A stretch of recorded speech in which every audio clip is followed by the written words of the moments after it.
There is some good information we're going to share with people this morning that there is a change. We just got an alert from the Border Traffic Cam app regarding Otay Mesa that we're going to share. And we're also going to be talking about GShrimp, one of our local restaurants that needs some community support, as well as our local fire department. So after we do the border crossing update, we're going to go into a little bit more information about the fire department and how we can help support them as a community, and also help support some of our local businesses.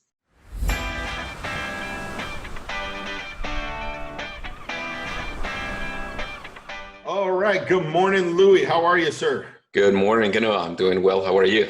You got Kanoa and Luis here from RosaritoLiving.com in Rosarito Beach, Mexico, and we are doing a border crossing update. I'm going to try to do these maybe once a week for people. I don't think daily right now, or even maybe more than a week is necessary, because the border seems to be having some consistencies with probably a lot of people crossing. So, Exactly. Louis, let's get started. With the border crossing. All right. So the first thing, today's May 1st, right? 2020. So this is our first. I was going to say. Today's May 1st, 2020, and in Mexico, we celebrate Labor Day. So there's going to be some government and other businesses closed because we do celebrate the holiday, especially banks. So if you're out there trying to go to the bank in Mexico, might not be able to get anything done today because it's a holiday. It's Labor Day. So be careful out there.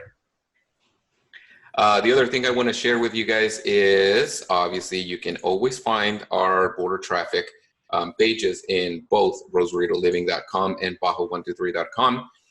If you go to RosaritoLiving.com, it's right up in the menu, border crossing. And in this page, you're going to be able to find the border live cameras. And these are near real time. You guys can get an idea on what the border situation is like real time. And this is what it looks like today, Kanoa. So, I mean, the border traffic cams, these are awesome because these are showing people actually what the border looks like today, right now, or within a certain amount of time. If you go to the government websites, there is a delay, sometimes an hour to two. We've even seen up to 3 hours. And to get started right now with the border crossing, we had somebody that that left a comment on one of our blogs that says, "Get to the point. Can we cross or not?" What was his comment, Louis? Okay, so it's actually funny because it's the other way around, from not necessarily talking about crossing into the U.S., but crossing back to Mexico. So this is what the comment says. Everyone, including you, meaning us, is describing the border wait times and what is considered essential travel to the U.S. Travel to the U.S. is not my concern. What I haven't heard a single word about is crossing back into Mexico. What documents are required, and what does Mexico insist on to let you back in? I live down here, and my fear is if I go to the U.S.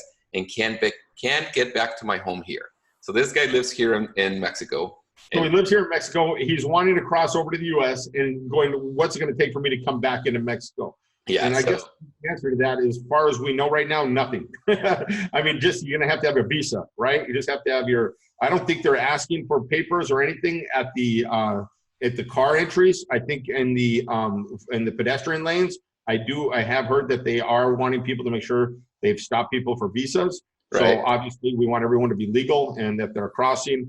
But as far as we know, and as looking at the border traffic cams, there's a lot of crossing going on right now. So let me just show you something real quickly, though, because since we want to address crossing back into Mexico, what I'm sharing with you guys right now is the live cam from the Mexico perspective, looking at incoming traffic into Mexico.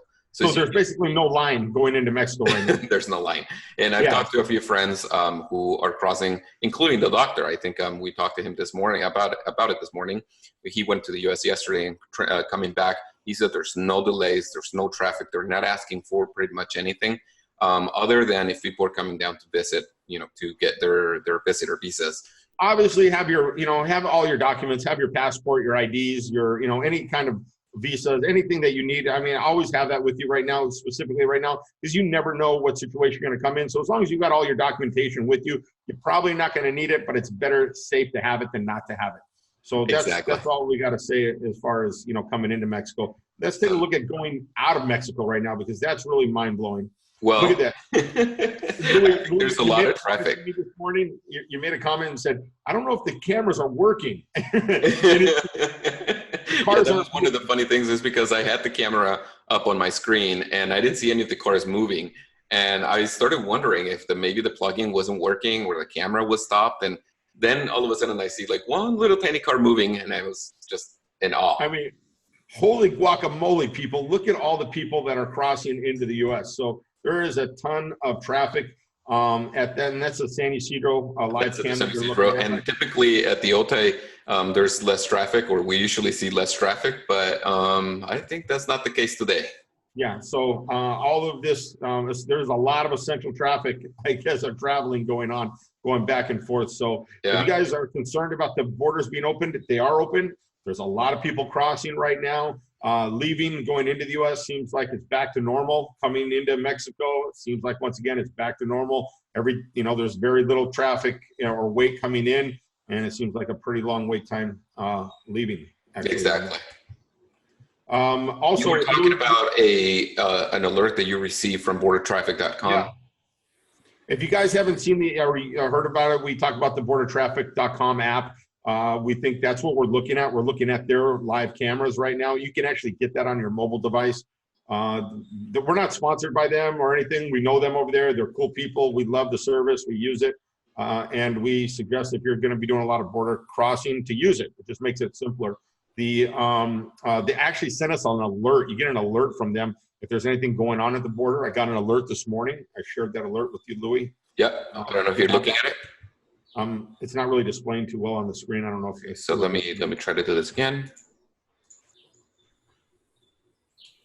So it said basically the Otay Mesa border crossing.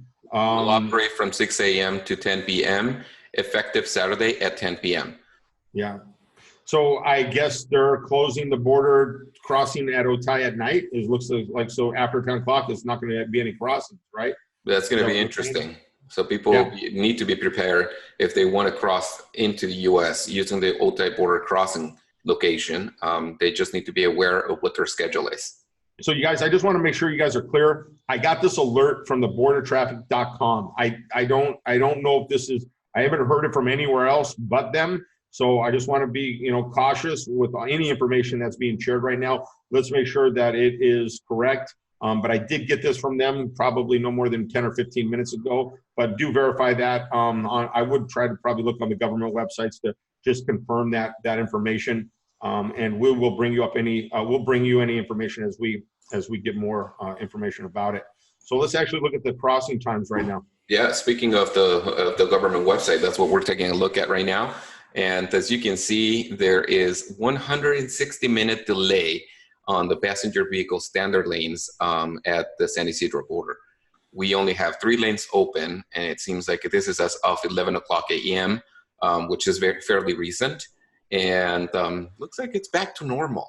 Yeah, you know what's interesting? If you look at the ready lane, it's 70 minutes. Normally the standard and ready, there isn't that much of a difference, but it looks like maybe that they've got fewer lanes that they're allowing for standard because they want more people to go through the ready lane. Right. And it looks like there is a definite advantage using that ready lane. And obviously the Sentry 10-minute delay, which is hardly any delay at all. So 10-minute delay. Mm-hmm. Yeah, that's nothing. Something that still is prominent to me is that the pedestrian crossing at the San Ysidro Pad West is still closed. So I'm not sure exactly what the plan is. It's probably because of the airport, right? Isn't that the one from the airport? No, the Pad West is the one on the other side of Tijuana, because they have basically two entries. One that is right where the vehicles cross, and then they built a new one where there's a bridge and then you can walk through a long bridge and get to the other side. That's called the Pad West, and it's been closed for the last 2-3 weeks. Okay. And if you look at the crossings right now on the standard, it's 30 minutes, and that was as of 11 a.m. this morning. Right, and for the San Ysidro Cross Border Express, which is where the airport is, there are no delays. 1 lane open on standard and 3 lanes open in ready lane. Yeah, so walking across right now seems to be one of the better options if you don't have Sentry. Yeah, well, you still have 30-minute delay on the standard, so luckily there's not a lot of sun. Get your ready lane, get your traveler pass. It's a lot better. Exactly. Crossing a lot. Okay, so we're taking a look at Otay now. Standard has a 15-minute delay because they only have 1 lane open, and ready lane has 5 lanes open with 40-minute delay. So and no delay on the Sentry. There is no delay on Sentry. 2 lanes open, definitely no delay. So if you have Sentry, And if you're trying to go across, probably use Otay, which is faster. Not to say that San Ysidro is not. I mean, 10 minutes is nothing compared to 3 or 4 hours. And the pedestrian for the standard has 3 lanes open, red lane, 3 lanes open, and there are no delays walking across. Okay. And for Tecate, we have 2 lanes open on the standard, 75-minute delay, and the pedestrian has 1 lane open with no delay. So there's your border wait times, you guys, for this week for May 1st, 2020. And now I actually want to go into some of the things about our community. I want to ask for, we've been asked to help get some local support for the fire department here. They need masks and gloves. They need specific kinds of masks. These are, if you look there on the screen, these are 3M 6200 half face.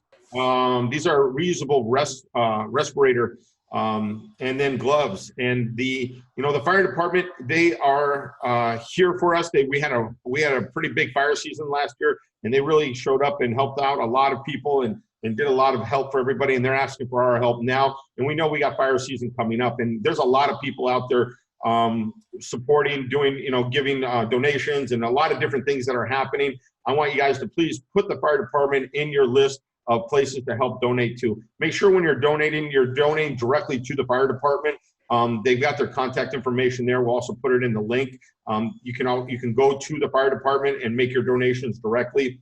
Now, the complicated part is I don't know where anybody would find any of these masks like this right now. I don't have an easy source to find them. We're talking to the people over there. We're going, it would be nice if they had a GoFundMe account or a verified GoFundMe or someplace to send those donations. And as we get more information about that, we will share that information. But let's support our local services.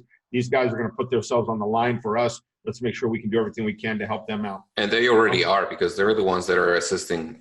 They're serving as first responders. So whenever somebody calls 911, they usually respond first and they arrive into the homes. I had somebody call 911 in my street last week, and they were the first ones to be here.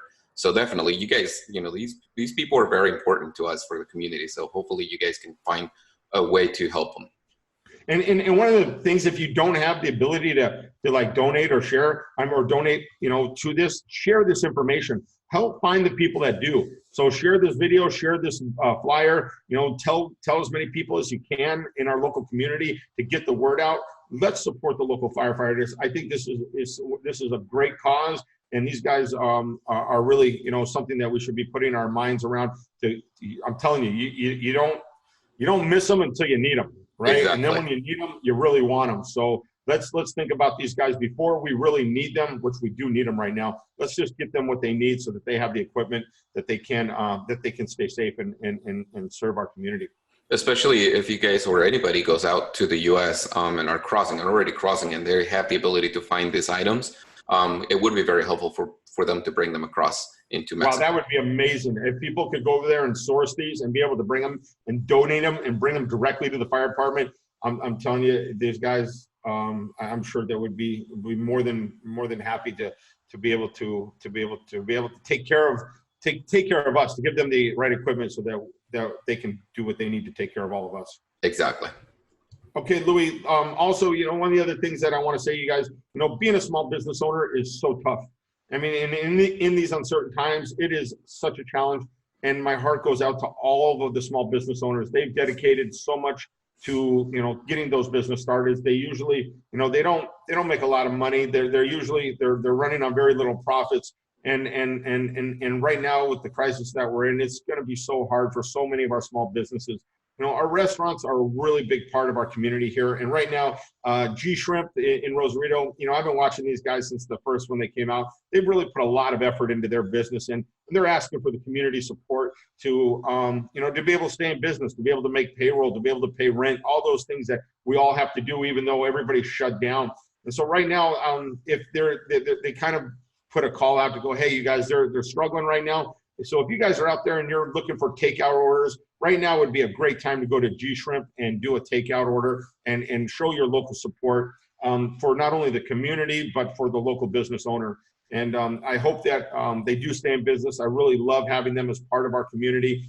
They really, it's nice having a variety of different kinds of food we can have here, and they really do run a good business. So do what you can. Once again, spread the word. If you can't go out there and you can't do it, then maybe all you need to do is maybe spread the word and find the people that can. Share it online.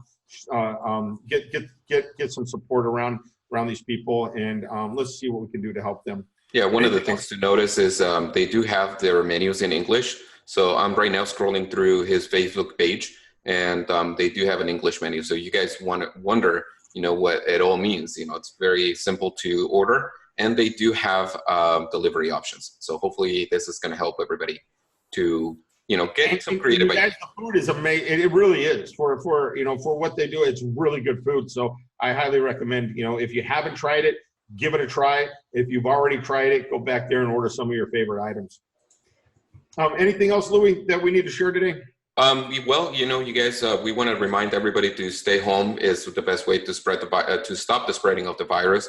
But also, if you're out there, even if you're wearing a mask, still be very conscious of your surroundings. Be conscious about your hands, where they're placing, where you're placing your hands. Make sure that you're not touching your face, because a lot of people believe that wearing the mask is going to help them, which it does. But if you are touching stuff around and you're touching the mask back on, to put it back on, to move it around, then you're basically infecting yourself again. So be conscious. Wear a mask in public. Carry your hand sanitizer with you so you can clean your hands as often as possible. And if you don't have to go out there, make sure to stay home. I'd like to add one part about that mask. Everyone thinks the mask is to protect us, to protect us. Sometimes we're wearing the mask not to infect other people. So by having that mask on, you're not spreading it to other people. You might not know you have it. You might have it. And by putting that mask on, you might be saving some other people's lives. So just don't think about how the mask might be saving your life. It might be saving other people's lives. Exactly. With that, we're going to leave everybody. Hopefully everyone has a good week until next week on the border crossing. Peace in the Middle East. If you guys like this information, and if you feel somebody needs it, please share this information with other people. I know that there's still a lot of people going across the border and they want to know what the situation is. Please share this, like it, subscribe to our channel. We'll try to get more updates done in a weekly basis. Thank you, everybody.